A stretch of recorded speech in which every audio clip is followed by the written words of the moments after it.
People think people pleasers are kind, soft, helpful, easy to love. But Jung would say something else. People-pleasing is not kindness. It is childhood fear disguised as maturity. No child is born afraid to disappoint. No child comes into the world terrified of saying no. Something or someone teaches them that, and most of the time, it's the parents.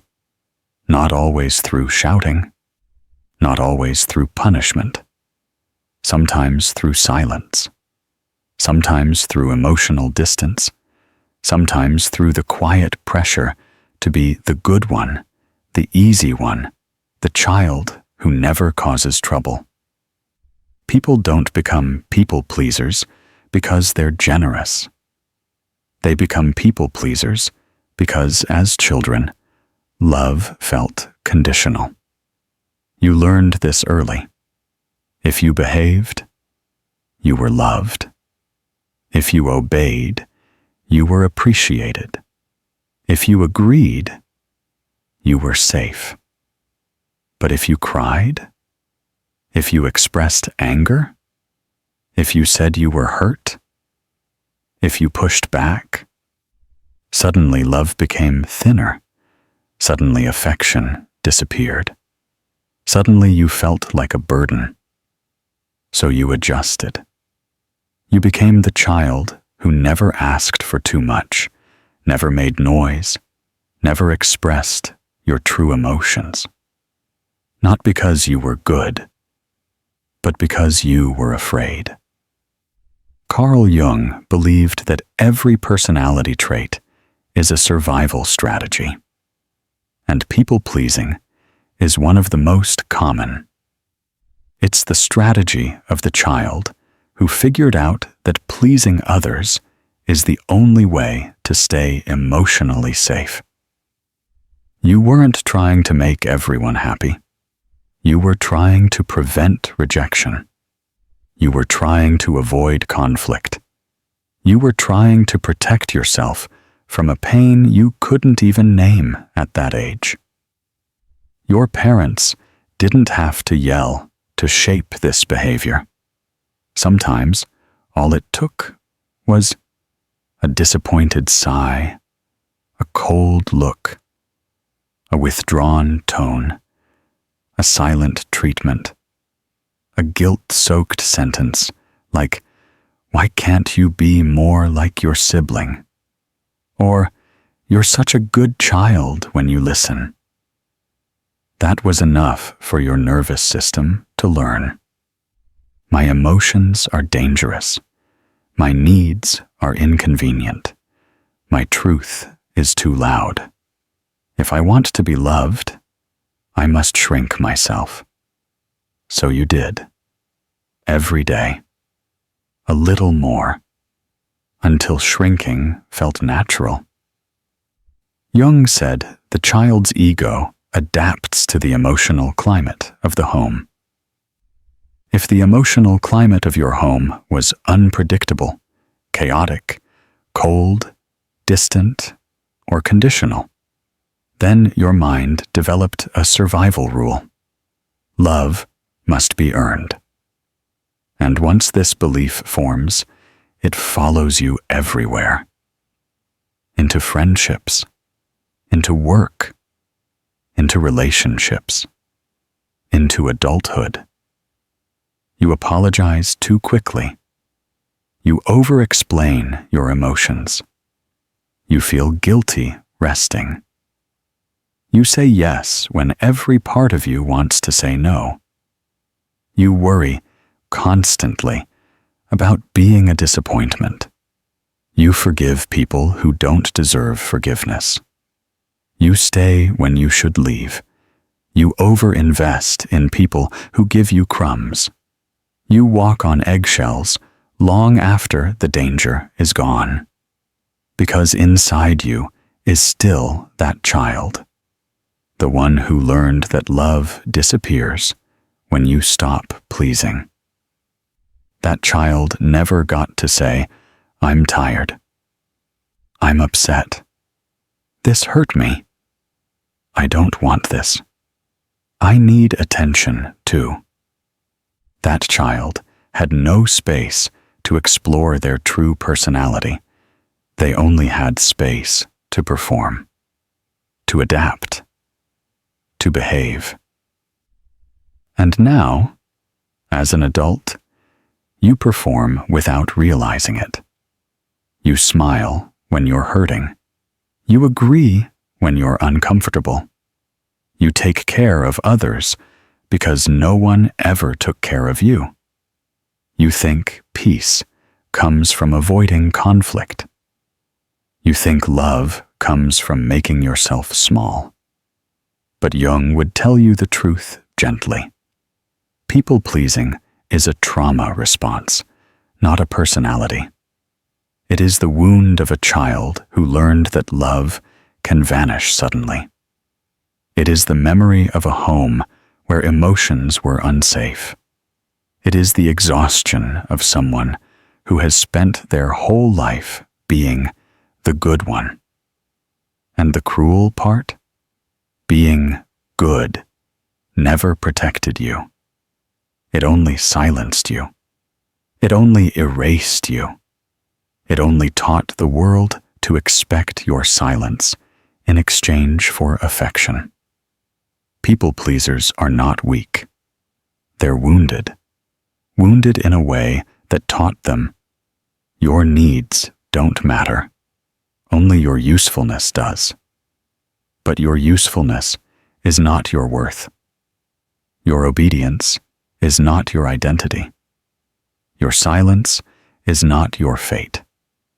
And your childhood patterns do not have to be your future. The first step is awareness. The second step is unlearning. The final step is becoming the person you weren't allowed to be. The one who speaks, who sets boundaries, who chooses themselves without fear of losing love. Because love that disappears when you say no was never love. People think people-pleasers are gentle souls. But Jung would say this: they are children who grew up learning that disappointment is dangerous, not for the world, but for them. Because for a people-pleaser, disappointing someone doesn't feel like a mistake. It feels like a threat to safety, a threat to connection, a threat to love. That fear didn't appear randomly. It was trained into you, shaped into your nervous system long before you understood the word boundary. And it usually began with your parents' one. When love is conditional, fear is born. Some parents don't say, "I love you no matter what." They say it indirectly. "I love you when you listen. I love you when you make me proud. I love you when you behave." And slowly, a child begins to believe. Love happens after performance, not before. So you became a performer, a peacekeeper, the one who fixes everything, apologizes first, listens to everyone, and hurts quietly. Not because you were obedient, but because you were terrified of losing love. Jung wrote that the child's psyche connects love with survival. So when love feels unstable, the child builds their entire personality around keeping it. 2. The silent childhood contract.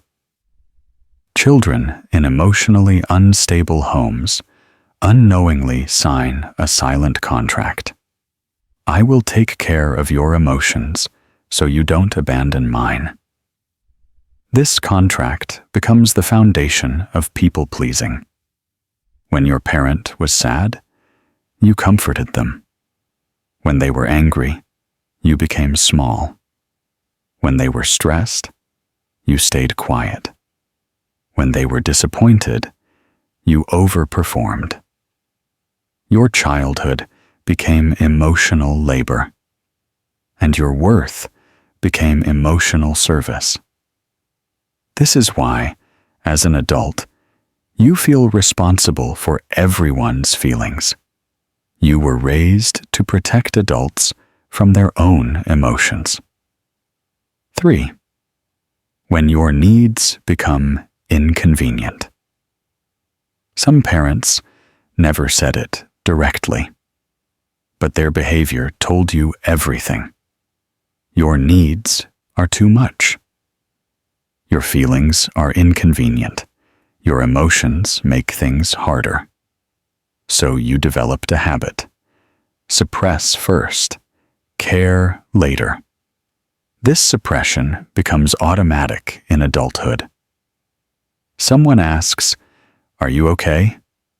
You say, "I'm fine," even when you're breaking. Someone hurts you. You say, "It's okay," even when it's not. You apologize before you express your feelings. You blame yourself before you ask for clarity. You shrink before you ask for space, because childhood taught you one rule: your needs must be silent for love to stay. 4.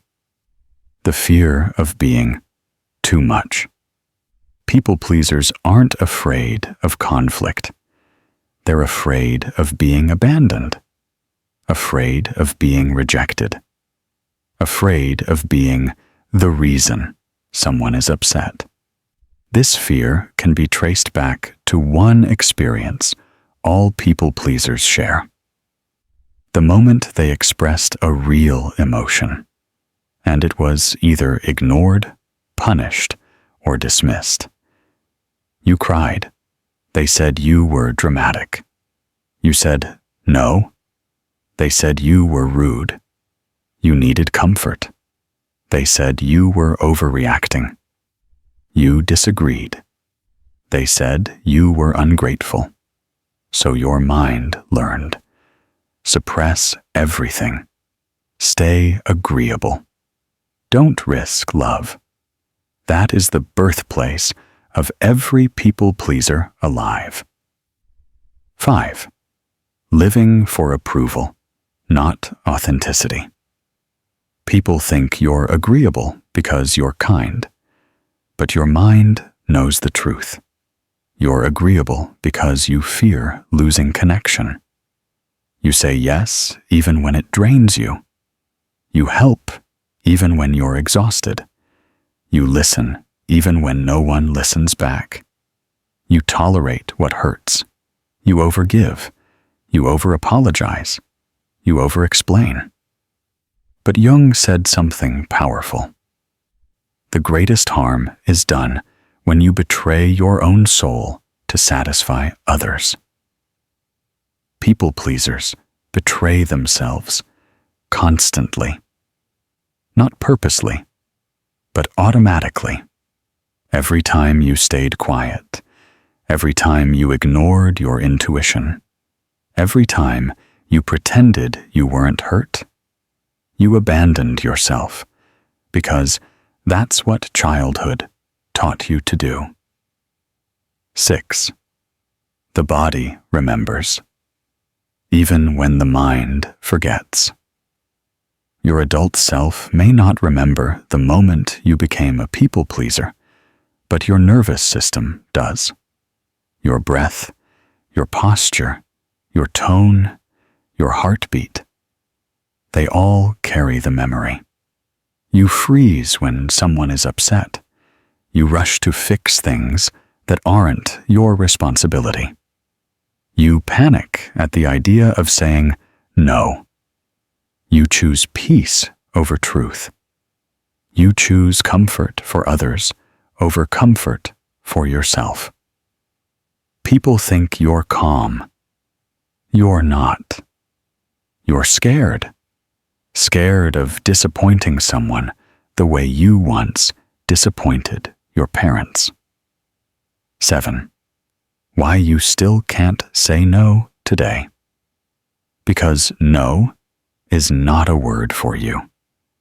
It's a threat, a risk, a reminder of childhood moments where disagreeing meant less affection, coldness, disapproval, withdrawal, or emotional distance.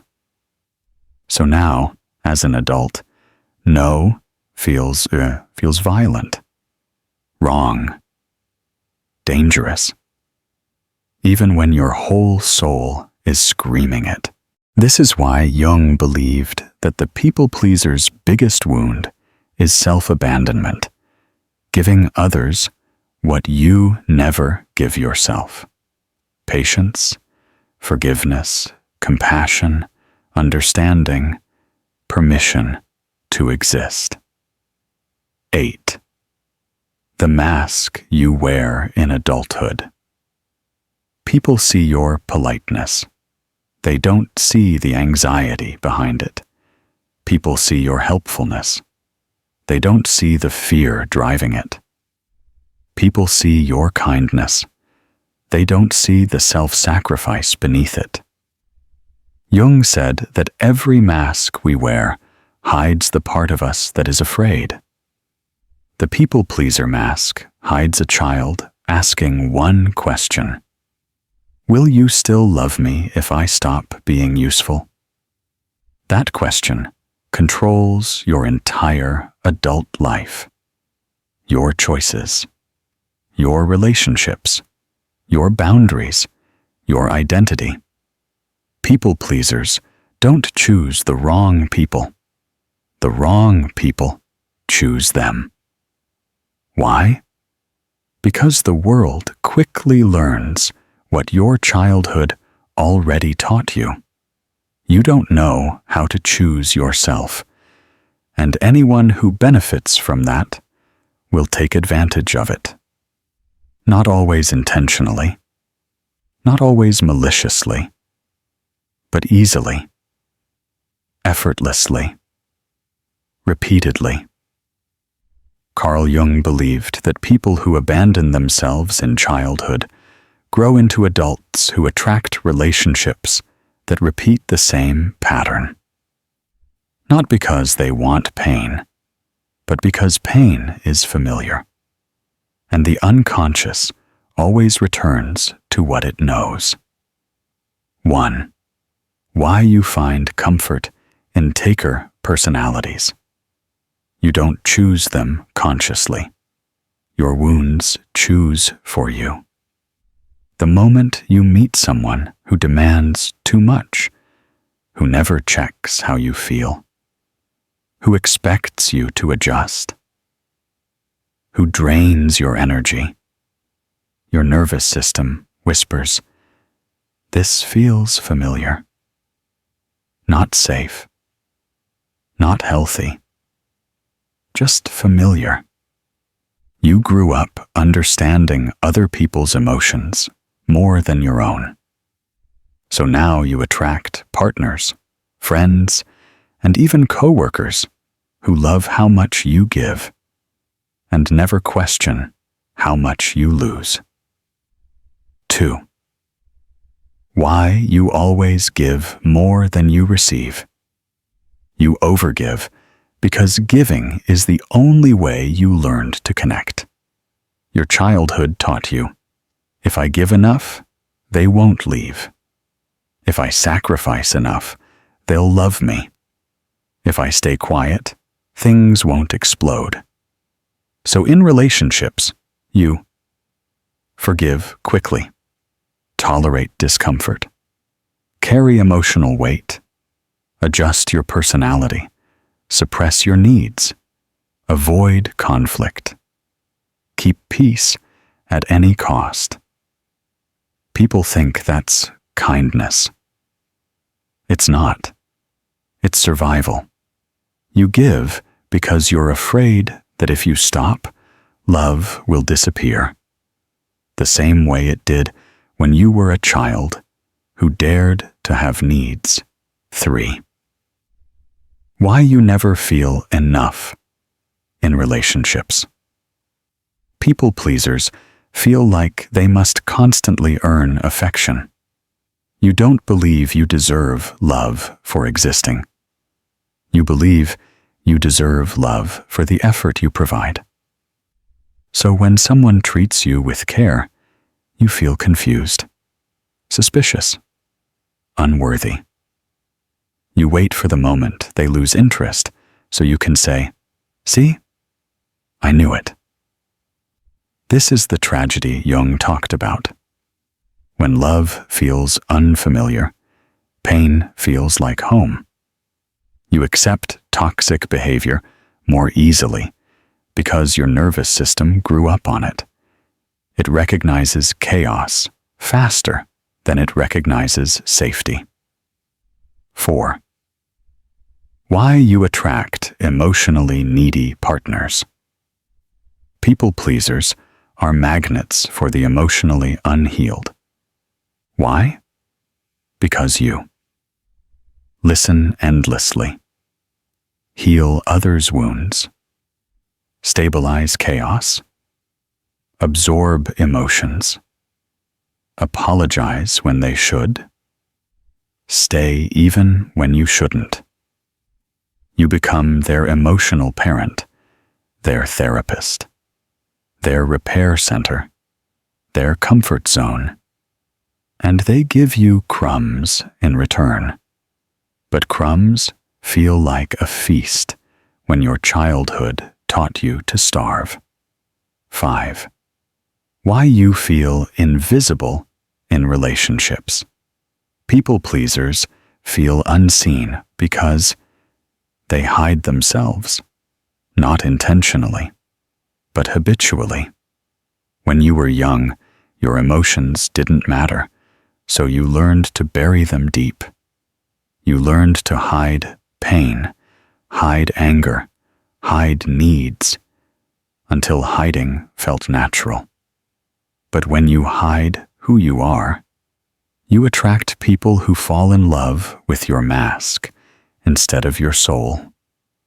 And that mask becomes exhausting, because the price of being easy to love is that no one truly knows you. 6. Why you fear losing what doesn't value you. People pleasers stay in relationships long after they should walk away. Even when you know the person isn't treating you right, you can't leave. Not because you love them, but because you fear losing the connection you worked so hard to maintain. You fear the emptiness that comes after saying no. The guilt, the self-blame, the anxiety of disappointing someone. You don't stay for them. You stay to avoid the emotional storm inside you. Jung said this perfectly. Until you make the unconscious conscious, it will control your life. Your unconscious still believes, if I walk away, I lose love. So you hold on, even when it's killing you slowly. 7. When your self-worth depends on being needed. People pleasers confuse being needed with being loved. You feel valuable when you fix things. You feel meaningful when you help. You feel wanted when someone relies on you. But this creates a painful pattern. You attract people who want help, not love. Users, takers, emotional children trapped in grown bodies. They all find comfort in someone who puts their needs first. But here's the painful truth. The more useful you make yourself, the less respected you become. Love needs boundaries. People-pleasing destroys them. 8. Why you break down when no one is around. People see your kindness, your patience, your warmth. They don't see the exhaustion, the frustration, the tears you swallow, the anger you never express, the emotional burnout that happens behind closed doors. People pleasers collapse alone because they were never taught that support goes both ways. You don't know how to ask. You only know how to give. And that becomes your emotional death sentence. 9. Why you feel lonely even around people. This is the deepest wound of all. You can be surrounded by people, loved by many, liked by everyone, and still feel profoundly alone. Because no one really knows you. How could they? You never let them. You only show the parts of you that don't create conflict, that don't ask for too much, that don't disappoint. You became a mirror for others, not a home for yourself. You didn't become a people pleaser because you were kind. You became one because, as a child, love felt safer when you stayed small. But you don't have to shrink anymore. You don't have to earn affection. You don't have to apologize for existing. If this video made something inside you feel seen, like, comment, and subscribe to Psychatic, where your childhood is understood, your voice finally matters, and healing begins the moment you choose yourself.